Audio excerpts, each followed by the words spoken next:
পৃথিবীতে এমন কিছু জেলে আছে যারা মাছ ধরতে নদী বা সমুদ্রে জাল ফেলেন না, বরং তারা নেমে পড়েন ঘন কাদার মাঠে। কারণ তাদের লক্ষ্য এমন এক অদ্ভুত মাছ যার জীবনী কাদার সঙ্গে ওতপ্রোতভাবে জড়িয়ে আছে।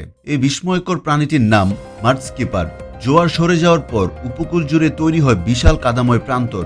সেখানে হাঁটা এতটাই কঠিন যে কয়েক কদম এগোলেই পা কাদায় আটকে যায়। তাই স্থানীয় জেলেরা ব্যবহার করেন কাঠের তৈরি বিশেষ ধরনের একটি স্লেজ। সেটির উপর বসে হাতের জোরে ধীরে ধীরে সামনে এগিয়ে যান, যাতে কাদার মধ্যে সহজে চলাফেরা করা যায়। কিন্তু আসল চ্যালেঞ্জ শুরু হয় এরপর।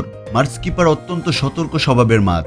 সামান্য শব্দ বা নড়াচড়া টের পেলেই মুহূর্তের মধ্যে লাফিয়ে নিজের কাদার গর্তে ঢুকে যায়। তাই এই মাছ ধরতে শুধু দক্ষতা নয়, অসাধারণ ধৈর্যেরও প্রয়োজন হয়।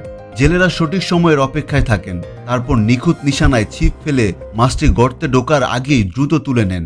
মাডস্কিপারকে সাধারণ মাছের সঙ্গে তুলনা করলে ভুল হবে, কারণ এটি পানির বাইরে দীর্ঘ সময় কাটাতে পারে এবং নিজের পেট্রোরাল ফিন বা বুকের পাখনাকে প্রায় পায়ের মতো ব্যবহার করে কাদার উপর হেঁটে যায়। শুধু হাঁটাই নয়, প্রয়োজনে ছোট ছোট লাফও দিতে পারে। দূর থেকে দেখলে মনে হবে যেন কোনো ছোট উভচর প্রাণী কাদার উপর ছুটে বেড়াচ্ছে।